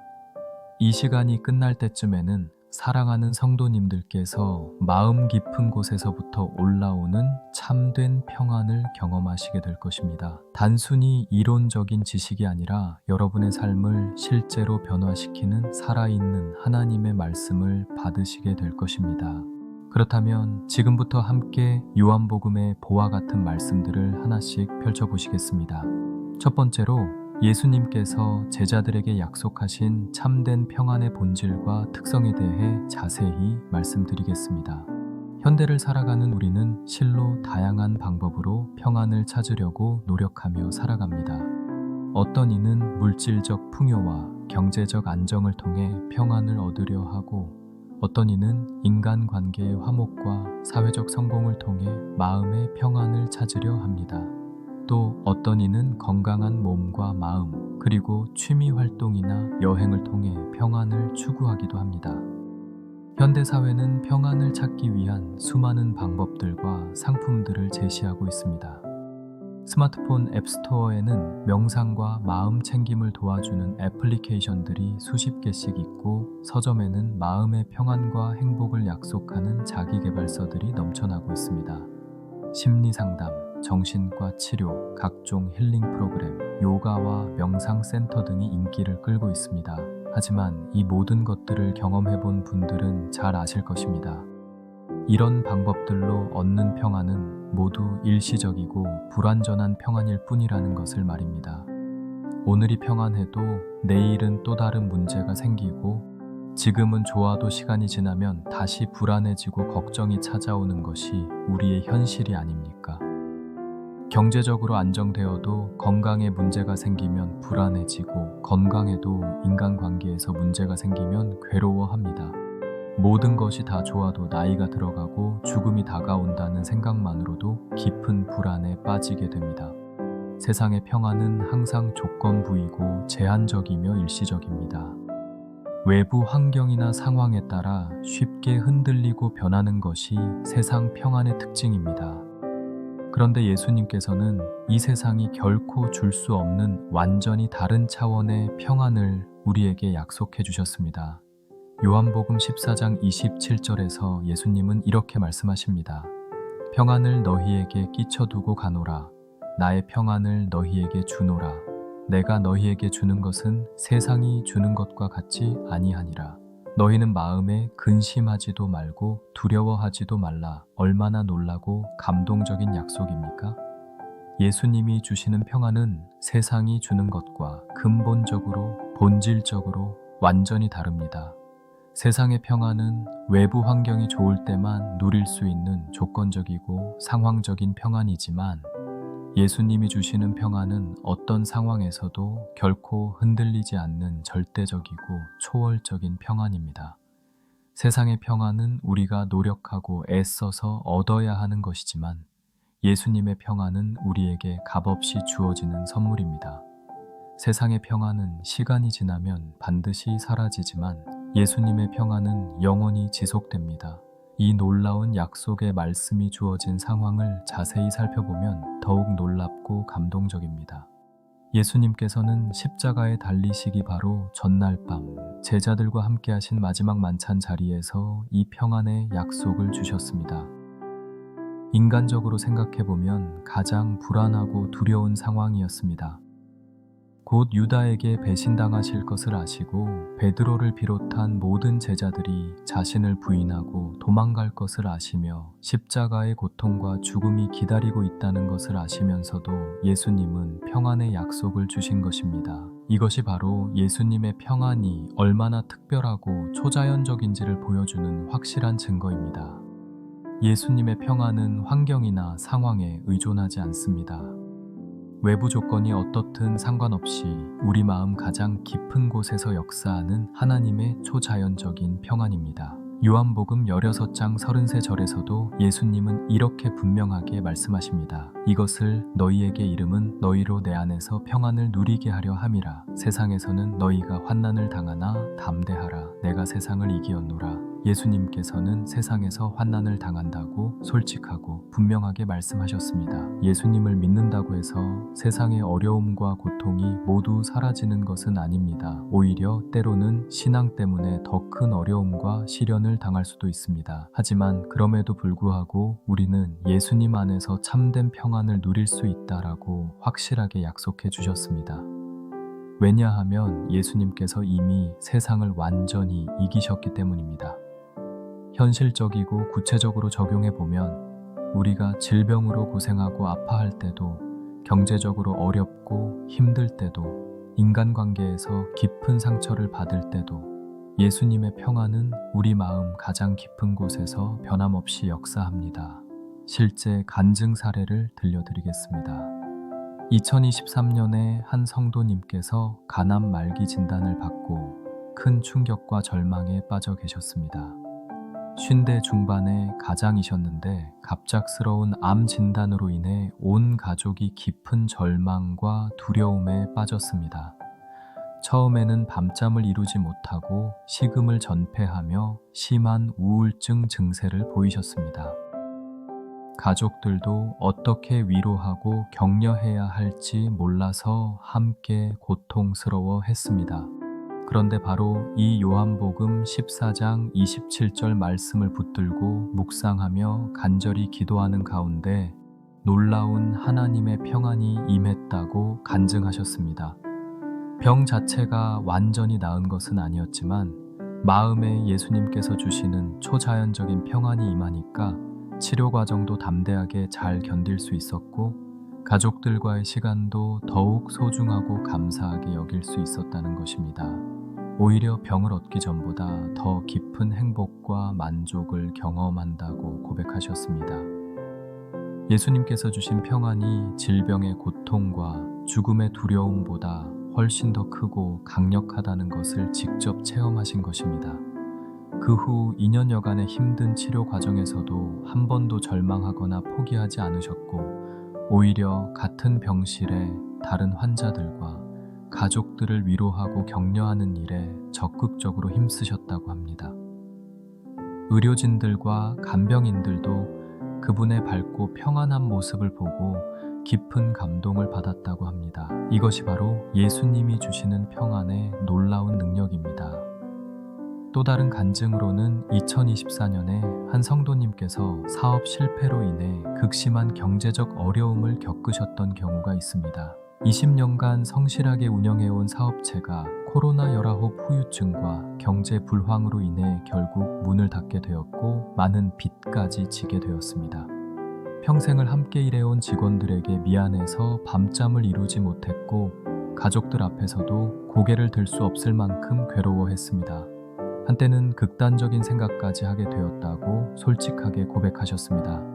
하지만 요한복음 14장 27절과 16장 33절 말씀을 반복해서 읽고 묵상하며 기도하는 가운데 하나님께서 주시는 초자연적인 평안을 경험하게 되었다고 간증하셨습니다. 외부 상황은 여전히 어려웠지만 마음에는 설명할 수 없는 평안이 있었고 새로운 시작에 대한 용기와 희망이 생겼다고 합니다. 그 후 작은 것부터 차근차근 다시 시작해서 현재는 이전보다 더 안정적이고 의미 있는 사업을 운영하고 계시며 경제적 어려움을 겪는 다른 사업가들을 돕는 일에도 적극적으로 참여하고 계십니다. 예수님의 평안은 이렇게 우리의 현실을 근본적으로 변화시키는 능력이 있습니다. 그렇다면 우리는 어떻게 하면 이런 초자연적이고 절대적인 평안을 실제로 경험할 수 있을까요? 첫째, 예수님의 약속을 의심 없이 믿어야 합니다. 반신반의하거나 이론적으로만 받아들이면 안 됩니다. 예수님께서 분명히 약속하셨으니까 반드시 그대로 이루어질 것을 확신하고 믿어야 합니다. 의심과 불신은 하나님의 은혜와 축복을 가로막는 가장 큰 장애물입니다. 둘째, 정기적이고 지속적인 기도 생활이 절대적으로 필요합니다. 빌립보서 4장 6절에서 7절에서 바울 사도는 아무것도 염려하지 말고 오직 모든 일에 기도와 간구로 너희 구할 것을 감사함으로 하나님께 아뢰라. 그리하면 모든 지각에 뛰어난 하나님의 평강이 그리스도 예수 안에서 너희 마음과 생각을 지키시리라고 명확하게 말씀했습니다. 기도는 평안의 통로이자 하나님과 우리를 연결하는 다리입니다. 기도를 통해 우리는 하나님의 마음을 알고 하나님의 평안을 받을 수 있습니다. 셋째, 하나님 말씀의 지속적인 묵상과 암송이 매우 중요합니다. 평안에 관한 하나님의 약속들을 반복해서 읽고 묵상하고 암송하면 그 말씀이 우리 마음 깊은 곳에 뿌리를 내려서 평안의 풍성한 열매를 맺게 됩니다. 하나님의 말씀은 살아있고 운동력이 있어서 우리의 생각과 마음을 변화시키는 능력이 있습니다. 넷째, 어떤 상황에서도 감사하는 마음을 유지해야 합니다. 어려운 상황과 고통스러운 현실 속에서도 감사할 거리를 찾아서 하나님께 진심으로 감사드리면 우리 마음에 하나님의 평안이 찾아옵니다. 감사는 평안의 열쇠이자 통로입니다. 감사하는 마음에는 불평과 원망이 들어올 수 없고 감사하는 사람에게는 하나님의 평안이 충만하게 임합니다. 다섯째, 다른 사람들과의 올바른 관계를 유지하는 것도 중요합니다. 미움과 원망과 갈등이 있는 마음에는 평안이 임할 수 없습니다. 용서하고 화해하고 사랑하는 마음에 하나님의 평안이 충만하게 역사합니다. 사랑하는 성도님들, 지금 이 순간 어떤 어려운 상황에 계시든지 예수님께서 약속하신 이 놀라운 평안을 믿음으로 받아들이시기 바랍니다. 마음에 근심하지도 말고 두려워하지도 말라고 하신 주님의 확실한 약속의 말씀을 굳게 붙들고 담대히 나아가시면 세상이 결코 줄 수 없는 참된 평안을 반드시 경험하게 될 것입니다. 두 번째로, 하나님의 무조건적이고 영원한 사랑이 우리 마음의 깊은 상처들을 어떻게 완전히 치료하고 회복시키는지에 대해 자세히 말씀드리겠습니다. 인생을 살아가다 보면 크고 작은 다양한 상처들이 우리 마음속에 점점 쌓이게 됩니다. 어린 시절 부모님이나 가족들로부터 받은 정서적 상처, 학창시절 친구들이나 선생님들로부터 받은 상처, 친구나 동료들로부터 받은 배신과 실망의 상처, 사회에서 받은 무시와 차별의 상처, 그리고 사랑하는 사람들을 잃었을 때의 깊은 상실감까지 정말 다양하고 복잡한 상처들이 있습니다. 특히 현대사회에서는 과거에는 경험하지 못했던 새로운 형태의 상처들이 계속해서 생겨나고 있습니다. 소셜미디어를 통한 사이버 폭력과 따돌림, 무한 경쟁으로 인한 스트레스와 열등감, 개인주의 문화로 인한 소외감과 외로움, 가족 해체로 인한 상실감과 불안감 등 과거에는 없었던 새로운 종류의 상처들이 우리를 괴롭히고 있습니다. 또한 끊임없는 비교 문화 속에서 자존감이 무너지고 완벽주의 강박으로 인해 스스로를 정죄하며 성공과 실패의 기준이 모호해진 시대에 살면서 정체성의 혼란을 겪는 경우도 많습니다. 안타깝게도 때로는 교회 안에서도 상처를 받는 경우들이 있습니다. 목사나 교회 지도자들로부터 받은 실망과 상처, 신도들 사이의 갈등으로 인한 상처, 교회 내 정치와 권력 다툼으로 인한 상처, 신앙에 대한 실망과 회의로 인한 상처 등이 있을 수 있습니다. 이런 다양한 상처들은 시간이 지나도 쉽게 아물지 않고 오히려 시간이 흐를수록 더 깊어지고 굳어져서 우리의 인격과 성품, 그리고 신앙생활에까지 부정적인 영향을 미칠 때가 많습니다. 상처받은 마음은 다른 사람들을 쉽게 믿지 못하게 되고 새로운 관계 형성을 어려워하며 심지어 하나님에 대한 신뢰와 믿음마저 흔들리게 만들기도 합니다. 상처는 또 다른 상처를 낳는 악순환의 고리를 만들어내기도 합니다. 상처받은 사람이 자신도 모르게 다른 사람에게 상처를 주고 그 사람이 또 다른 사람에게 상처를 주는 연쇄 반응이 계속해서 일어나는 것입니다. 이런 상처의 악순환을 근본적으로 끊고 완전히 치유할 수 있는 방법은 과연 무엇일까요? 인간의 힘과 지혜만으로는 분명한 한계가 있습니다. 심리 상담이나 정신과 치료도 어느 정도 도움이 되지만 완전하고 근본적인 해결책은 아닙니다. 시간이 약이라고 하지만 시간만으로는 모든 상처가 치료되지 않으며 오히려 더 깊어지는 경우도 많습니다.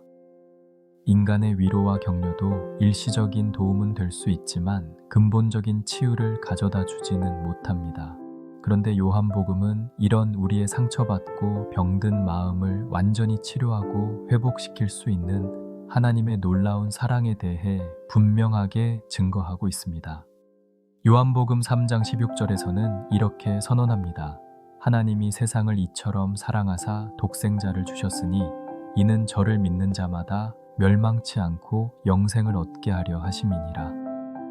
이 말씀은 너무나 잘 알려져 있고 많이 인용되는 구절이지만 상처받은 마음의 관점에서 다시 깊이 읽어보면 놀라운 치유와 회복의 메시지가 담겨 있다는 것을 발견하게 됩니다. 하나님이 세상을 사랑하셨다는 것은 바로 우리 한 사람 한 사람을 개별적이고 구체적으로 사랑하신다는 의미입니다. 우리가 완벽하지 않아도 실수투성이이고 부족함이 많아도 상처투성이이고 깨어져 있어도 하나님은 변함없이 우리를 사랑하십니다.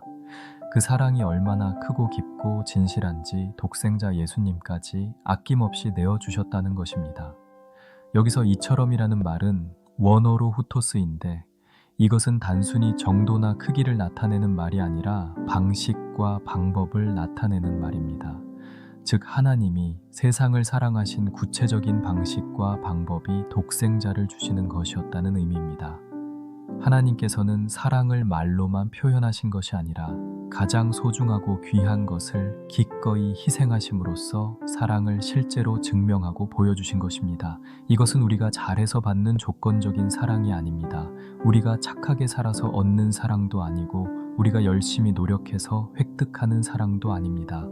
그냥 우리가 존재한다는 이유 하나만으로 우리가 하나님의 형상으로 지음받은 소중한 존재라는 이유만으로 값없이 주어지는 완전히 무조건적인 사랑입니다.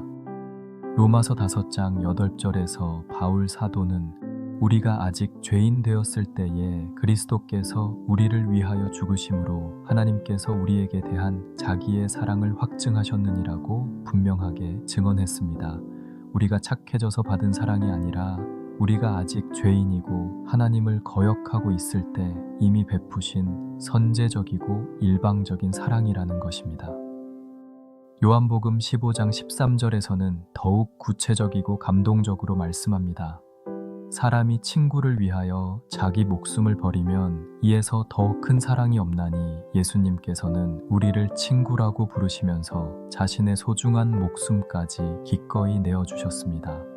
이것이 바로 우리 마음의 모든 상처를 치료하고 회복시키는 근본적이고 궁극적인 치료제입니다. 어떤 사람이 우리를 배신하고 상처를 주었다고 해도, 어떤 사람이 우리를 무시하고 깔보았다고 해도, 어떤 일로 인해 자존감이 바닥까지 떨어지고 절망했다고 해도 하나님은 여전히 변함없이 우리를 사랑하시고 우리를 위해 자신의 목숨까지 내어주셨다는 놀라운 사실은 결코 변하지 않습니다. 사람들의 사랑은 변할 수 있고 조건부일 수 있지만 하나님의 사랑은 절대로 변하지 않고 완전히 무조건적입니다. 예레미야 31장 3절에서 하나님은 내가 무궁한 사랑으로 너를 사랑하는 고로 인자함으로 너를 인도하였다고 약속하셨습니다. 무궁한 사랑, 즉 영원하고 끝이 없는 사랑으로 우리를 사랑하신다는 확실한 약속입니다. 이런 하나님의 무조건적인 사랑을 깊이 경험하고 받아들이면 우리 마음과 삶에 어떤 놀라운 변화들이 일어날까요? 첫째, 깨어졌던 자존감과 자아 정체성이 완전히 회복됩니다. 다른 사람들이 나를 어떻게 평가하고 판단하든 전혀 상관없이 하나님께서는 나를 무한히 귀하고 소중하게 여기신다는 확고한 확신이 생깁니다. 둘째, 다른 사람들을 용서할 수 있는 놀라운 능력이 생깁니다. 하나님께서 나의 모든 죄와 허물과 실수들을 완전히 용서해 주셨으니까 나도 나에게 상처를 준 사람들을 진심으로 용서할 수 있게 됩니다. 셋째, 다른 사람들을 진정으로 사랑할 수 있는 능력이 생깁니다. 요한일서 4장 19절에서 우리가 사랑함은 그가 먼저 우리를 사랑하셨음이라고 말씀했듯이 하나님의 사랑을 충만히 받은 사람은 자연스럽게 다른 사람들을 사랑할 수 있게 됩니다. 넷째, 과거의 아픈 기억들이 오히려 다른 사람들을 위로하고 치유하는 도구로 변화됩니다. 하나님께서는 우리의 상처와 아픔까지도 선한 목적을 위해 사용하시는 분이십니다. 실제 간증 사례를 자세히 들려드리겠습니다. 어린 시절 아버지로부터 심한 정서적 학대를 받으며 자란 한 분이 계셨습니다. 아버지는 심각한 알코올 중독자였는데 술에 취하면 가족들에게 폭언과 폭행을 일삼았습니다. 특히 이 성도님이 마디였기 때문에 더 많은 상처와 아픔을 받아야 했습니다. 아버지로부터 너는 쓸모없는 인간이다. 태어나지 말았어야 했다. 너 때문에 우리 가족이 불행하다는 말을 수없이 들으며 성장했습니다. 성인이 되어서도 자존감이 극도로 낮아서 다른 사람들과의 관계에서 늘 위축되고 두려워했습니다.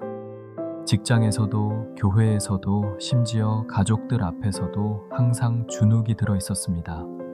결혼을 해서도 배우자에게 사랑받을 자격이 없다고 생각했고 자녀들에게도 좋은 부모가 될 수 없을 것이라고 스스로를 정죄했습니다.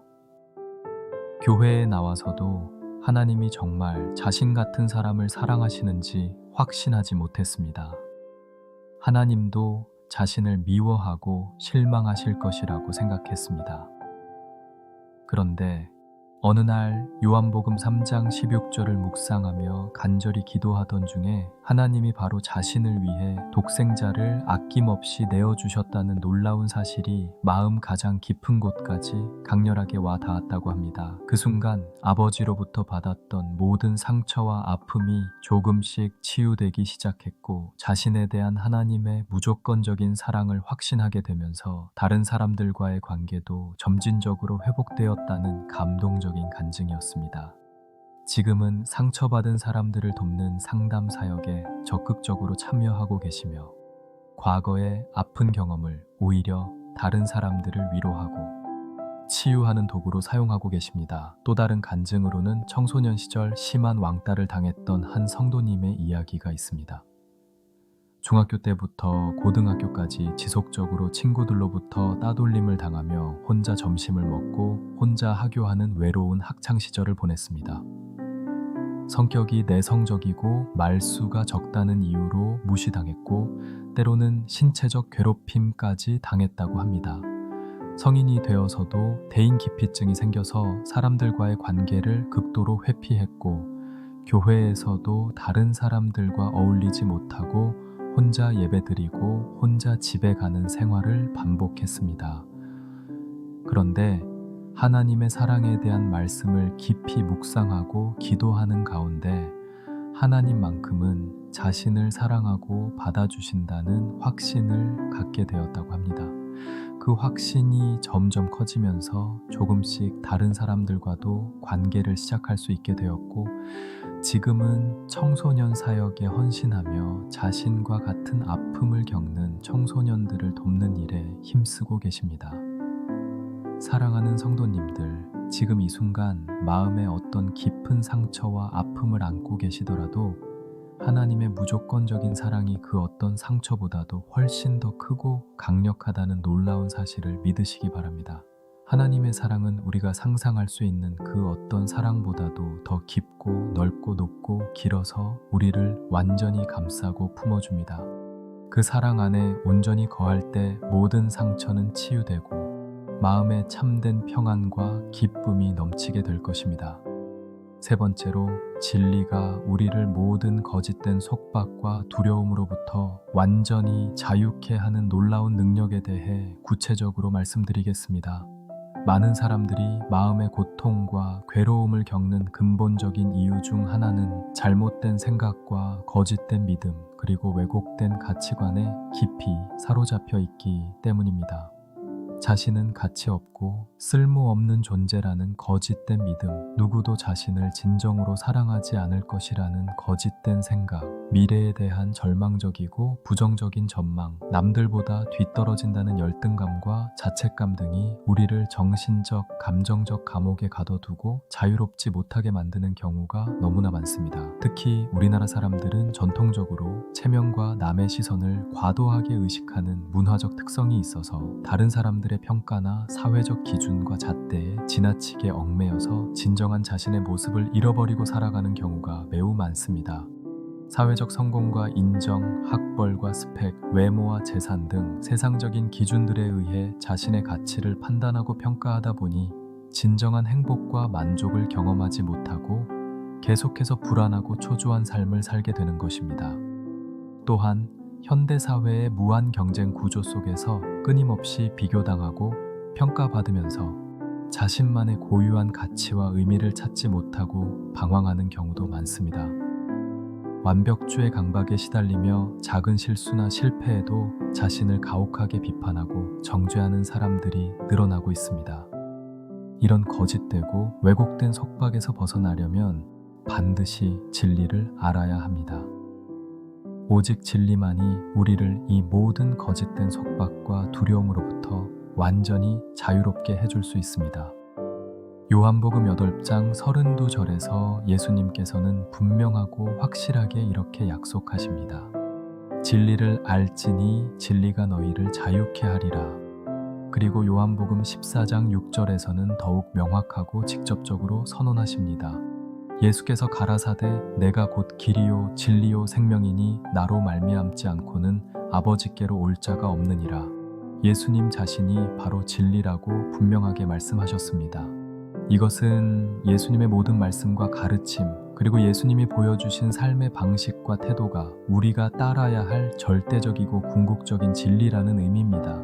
세상에는 수많은 철학과 이론과 사상들이 있지만 오직 예수님만이 우리 인생의 모든 문제와 고민에 대한 완전하고 최종적인 답을 주실 수 있는 분이십니다.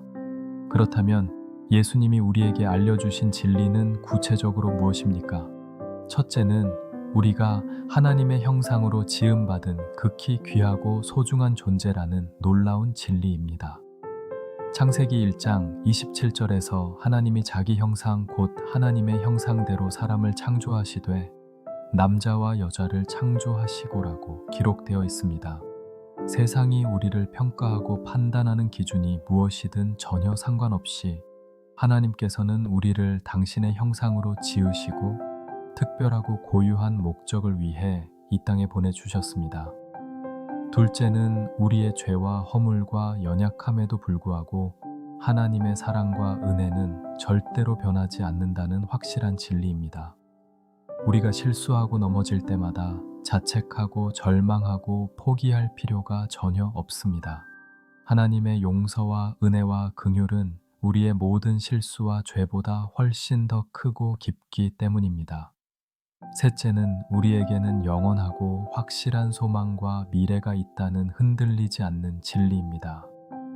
이 세상의 모든 문제와 고통과 어려움은 일시적이고 한정적인 것이지만 하나님께서 우리를 위해 예비하신 영원한 나라와 생명과 축복은 결코 변하지 않고 사라지지 않습니다.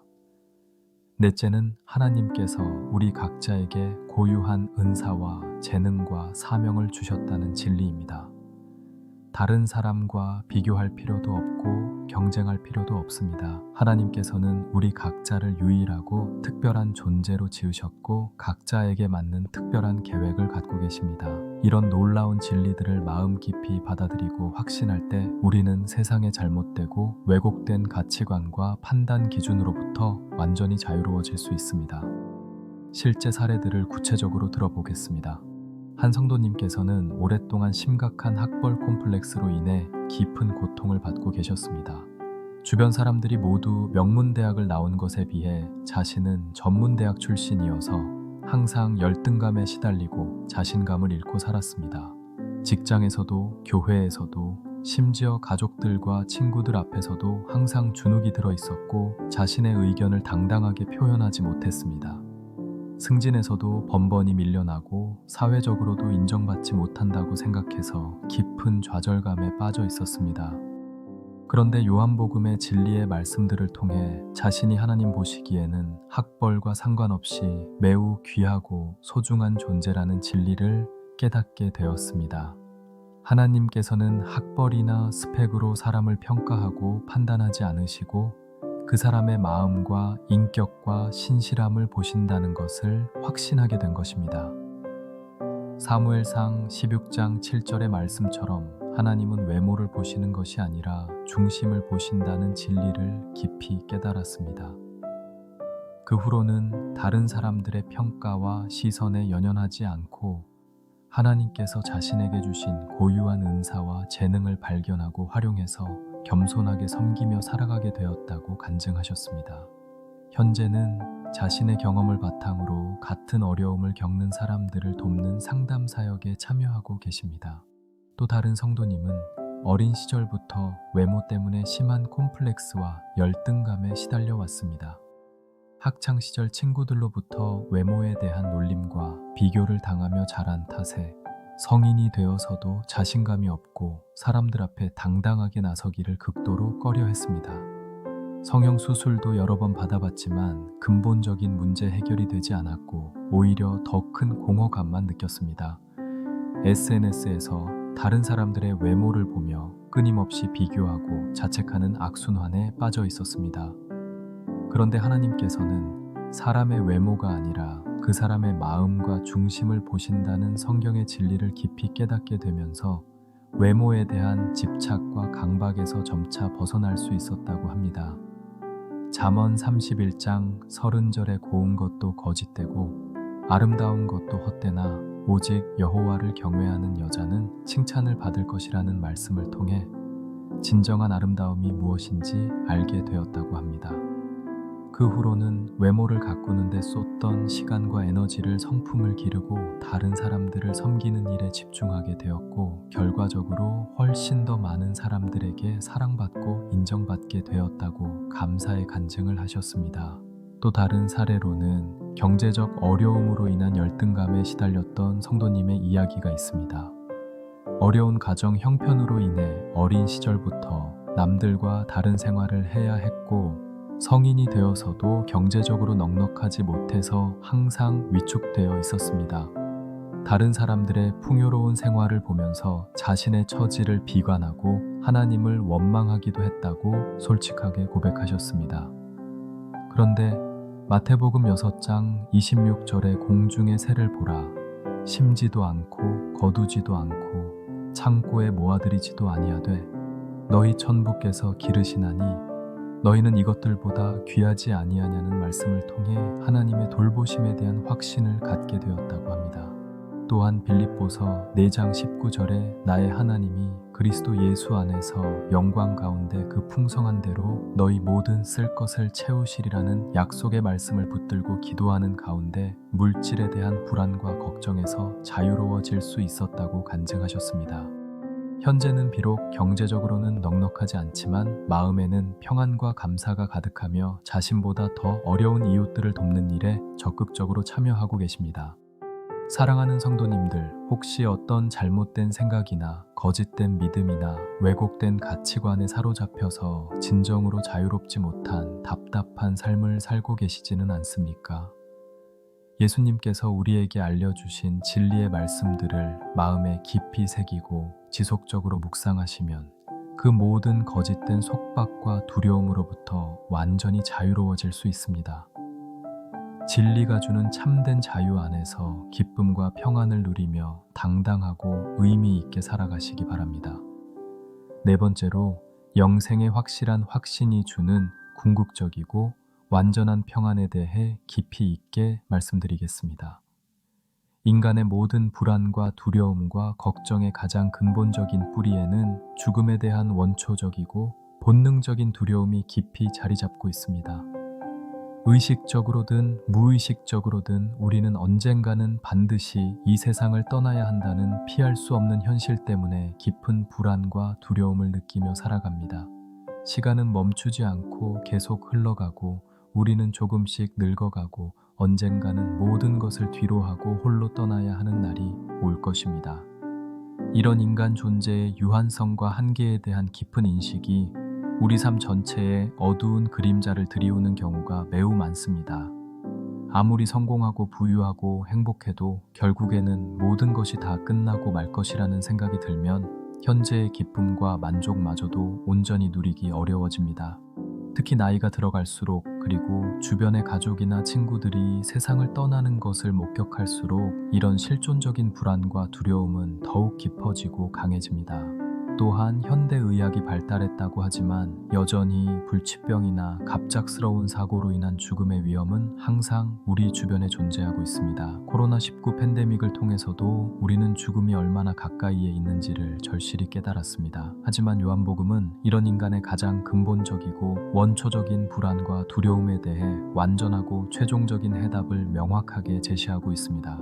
바로 영생의 확실한 약속입니다. 요한복음 11장 25절에서 26절에서 예수님께서는 확신에 찬 음성으로 이렇게 선언하십니다.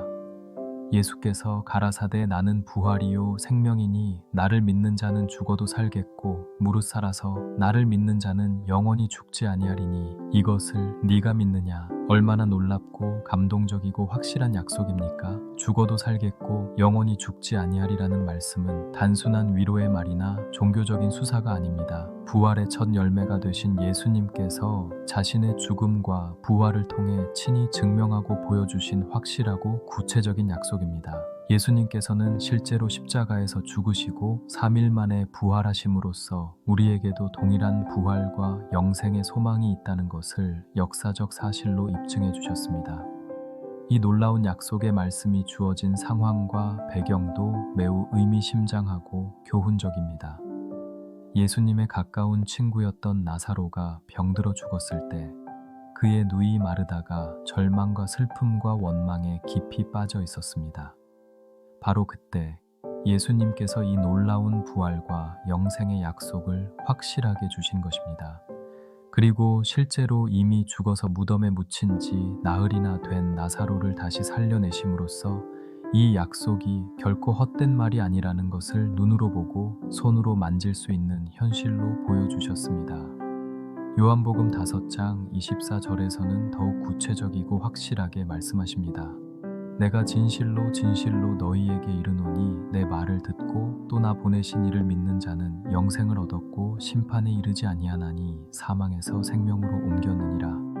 여기서 특별히 주목하고 깊이 묵상해야 할 점은 영생을 얻었다고 과거형으로 표현되어 있다는 사실입니다. 미래에 받을 것이나 죽은 후에 얻을 선물이 아니라 지금 현재 이미 받았고 소유하고 있다는 의미입니다.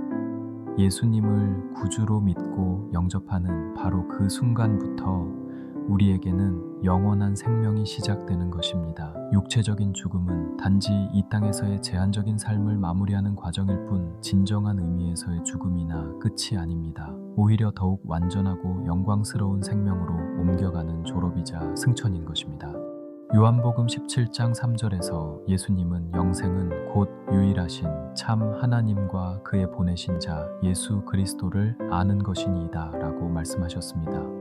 영생은 단순히 오래 사는 것이 아니라 하나님과 예수님을 아는 것, 즉 하나님과의 인격적인 관계를 갖는 것입니다. 이 관계는 지금 이 순간부터 시작되어 영원히 계속되는 것입니다. 요한복음 6장 47절에서도 예수님은 진실로 진실로 너희에게 이르노니 믿는 자는 영생을 가졌나니 라고 말씀하셨습니다. 믿는 자는 영생을 가졌다고 현재형으로 표현하고 있습니다. 미래에 받을 선물이 아니라 지금 현재 소유하고 있는 생명이라는 의미입니다. 이런 영생에 대한 확실한 확신이 우리 마음 깊은 곳에 굳게 자리 잡으면 우리 삶에 어떤 놀라운 변화들이 일어날까요? 무엇보다도 먼저 죽음에 대한 근본적인 두려움에서 완전히 자유로워집니다. 물론 사랑하는 사람들과의 이별에 대한 자연스러운 슬픔은 있겠지만 절망적이고 파괴적인 두려움은 완전히 사라집니다. 데살로니가전서 4장 13절에서 40절에서 바울 사도는 형제들아 자는 자들에 관하여는 너희가 알지 못함을 우리가 원치 아니하노니 이는 소망 없는 다른 이와 같이 슬퍼하지 않게 하려 함이라. 우리가 예수의 죽었다가 다시 사심을 믿을진대 이와 같이 예수 안에서 자는 자들도 하나님이 저와 함께 데리고 오시리라고 말씀했습니다. 죽음을 잠으로 표현한 것도 의미가 있습니다. 잠은 두려운 것이 아니라 휴식이고, 잠에서 깨면 새로운 하루가 시작되듯이 죽음도 휴식이고 부활로 새로운 생명이 시작되는 것입니다. 둘째로, 현재 겪고 있는 모든 고난과 시련과 어려움을 전혀 다른 관점과 차원에서 바라볼 수 있게 됩니다. 로마서 8장 18절에서 바울 사도가 확신에 차서 선언한 것처럼 현재의 고난은 장차 우리에게 나타날 하나님의 영광과 좋게 비교할 수 없을 만큼 가볍고 잠시뿐인 것이 됩니다. 고린도후서 4장 17절에서도 우리의 잠시 받는 환난에 경한 것이 지극히 크고 영원한 영광에 중한 것을 우리에게 이루게 함이니라고 말씀했습니다. 영원한 관점에서 보면 현재의 모든 어려움은 잠시뿐이고 가벼운 것에 불과합니다. 셋째로, 인생의 우선순위와 가치관이 완전히 분명해지고 정리됩니다. 영원한 관점에서 정말 중요하고 의미 있는 것이 무엇인지 명확하게 알게 되므로 세상의 헛되고 일시적인 것들에 마음과 시간과 에너지를 빼앗기지 않게 됩니다. 명예나 성공, 재물 등은 모두 일시적인 것이지만 하나님과의 관계, 사람들과의 사랑, 선한 일들은 영원한 가치를 갖는 것들입니다. 고린도전서 15장 58절에서 바울 사도는 그러므로 내 사랑하는 형제들아 견고하며 흔들리지 말며 항상 주의 일에 더욱 힘쓰는 자들이 되라. 이는 너희 수고가 주 안에서 헛되지 않은 줄을 알민이라고 말씀했습니다.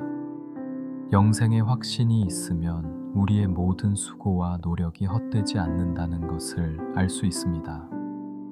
이 땅에서 하는 모든 선한 일들이 영원한 상급으로 기억될 것이기 때문입니다. 넷째로, 현재의 삶을 더욱 감사하고 소중하게 여기게 됩니다. 영생이 있다고 해서 현재의 삶을 소홀히 하는 것이 아니라 오히려 현재의 삶이 영원한 생명의 준비 과정이라는 것을 알기 때문에 더욱 의미 있게 살아가게 됩니다.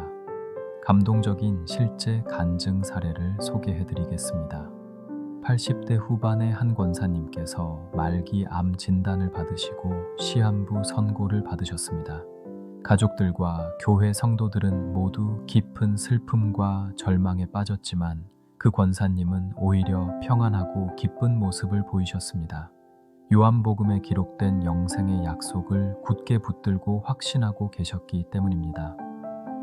생의 마지막 순간까지 가족들과 성도들을 위로하고 격려하셨으며 천국에서 다시 만날 것을 약속하며 평안하고 기쁘게 주님의 품으로 가셨다고 합니다. 장례식장의 분위기도 일반적인 장례식과는 완전히 달랐습니다. 절망과 슬픔보다는 소망과 감사가, 죽음에 대한 두려움보다는 부활에 대한 확신이 더 컸다고 합니다.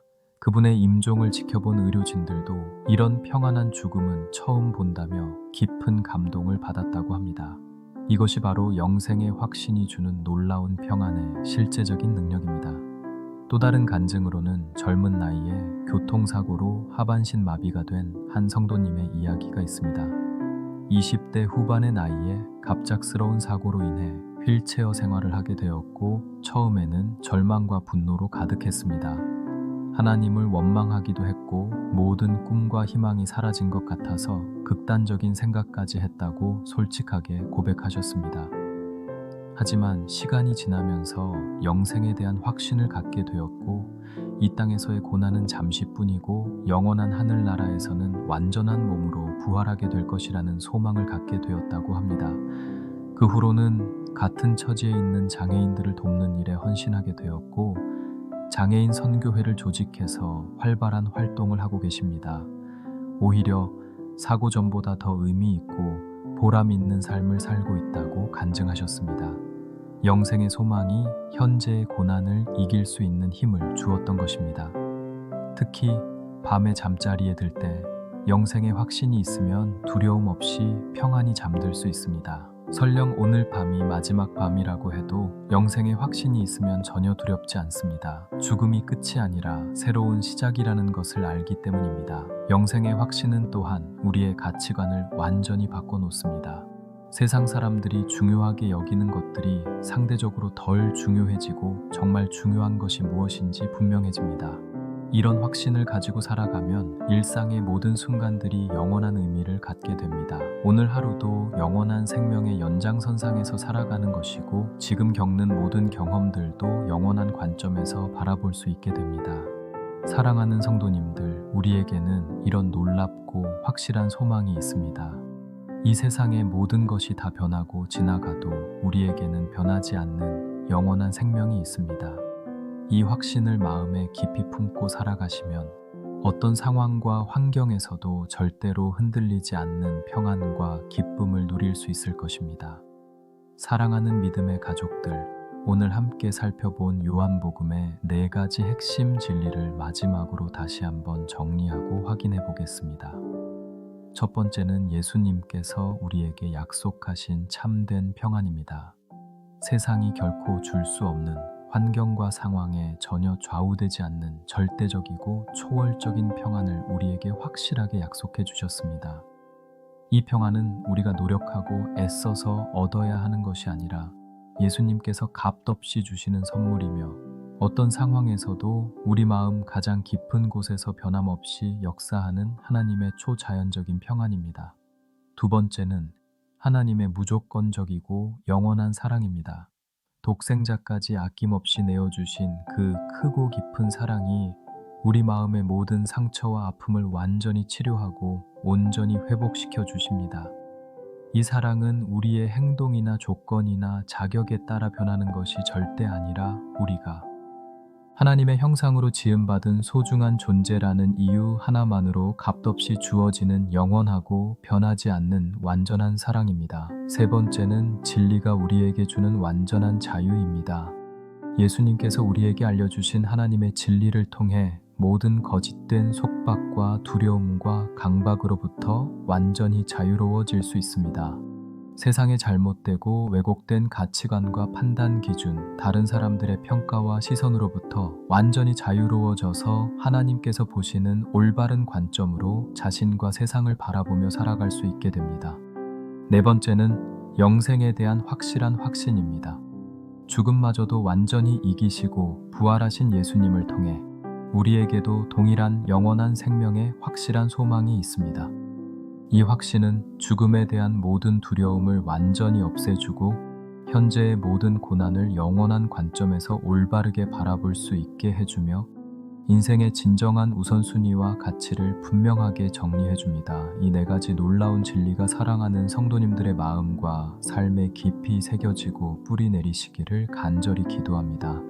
이 말씀들이 단순한 지식이나 이론으로 머물지 않고 여러분의 일상과 삶을 실제로 변화시키고 새롭게 하는 살아있고 능력 있는 하나님의 말씀이 되시기를 축복합니다.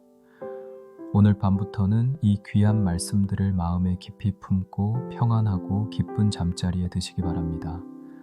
어떤 걱정이나 불안이나 두려움이 찾아와도 예수님께서 주시는 평안이 그 모든 것보다 훨씬 더 크고 강하다는 것을 기억하고 확신하시기 바랍니다. 어떤 상처나 아픔이나 고통이 있어도 하나님의 무조건적인 사랑이 그보다 훨씬 더 깊고 넓고 높다는 것을 믿고 의지하시기 바랍니다. 어떤 거짓된 생각이나 속박이나 두려움이 찾아와도 예수님의 진리가 여러분을 완전히 자유케 한다는 것을 담대히 선포하시기 바랍니다. 어떤 절망이나 두려움이 엄습해와도 영생의 확실한 소망이 모든 것을 이기고 승리한다는 것을 확신 있게 고백하시기 바랍니다. 오늘 말씀이 진정으로 도움이 되고 은혜가 되셨다면 좋아요 버튼을 눌러주시고 댓글로 여러분의 간증과 은혜 받은 내용들을 진심으로 나누어 주시기 바랍니다. 그리고 주변에 마음의 깊은 상처를 안고 있거나 참된 평안을 찾지 못하고 있는 소중한 분들이 계시다면 오늘의 이 귀한 말씀을 사랑으로 함께 나누어 주시기 바랍니다. 하나님의 살아있는 말씀은 나누면 나눌수록 더 큰 은혜와 축복이 되어 나누는 사람과 받는 사람 모두에게 풍성이 돌아옵니다. 다음 시간에는 요한복음에서 발견할 수 있는 또 다른 놀라운 약속들과 축복들에 대해 함께 나누어 보겠습니다. 특히 예수님께서 제자들에게 약속하신 성령 하나님의 위로와 도우심, 그리고 기도 응답의 놀라운 약속들에 대해 깊이 있게 살펴볼 예정입니다. 그때까지 오늘 받으신 귀한 은혜와 감동을 마음에 소중히 간직하시고 매일매일 주님과 동행하며 승리하는 복된 시간들이 되시기를 진심으로 기도합니다. 사랑하는 성도님들의 가정과 일터에 하나님의 평안과 기쁨이 언제나 가득하기를 축복합니다. 여러분의 마음과 생각에 예수님의 사랑과 은혜가 항상 넘치기를 축복합니다. 여러분의 삶과 사역에 성령님의 능력과 인도하심이 함께하기를 축복합니다. 그리고 여러분의 미래와 후손들에게 하나님께서 예비하신 놀라운 계획들과 축복들이 풍성히 이루어지기를 축복합니다. 오늘 하루도 주님의 은혜와 사랑 가운데 평안히 마무리하시고 내일 아침에는 새로운 소망과 기대로 기쁘게 일어나시기를 간절히 기도합니다. 전능하신 하나님의 이름으로, 우리 구주 예수 그리스도의 이름으로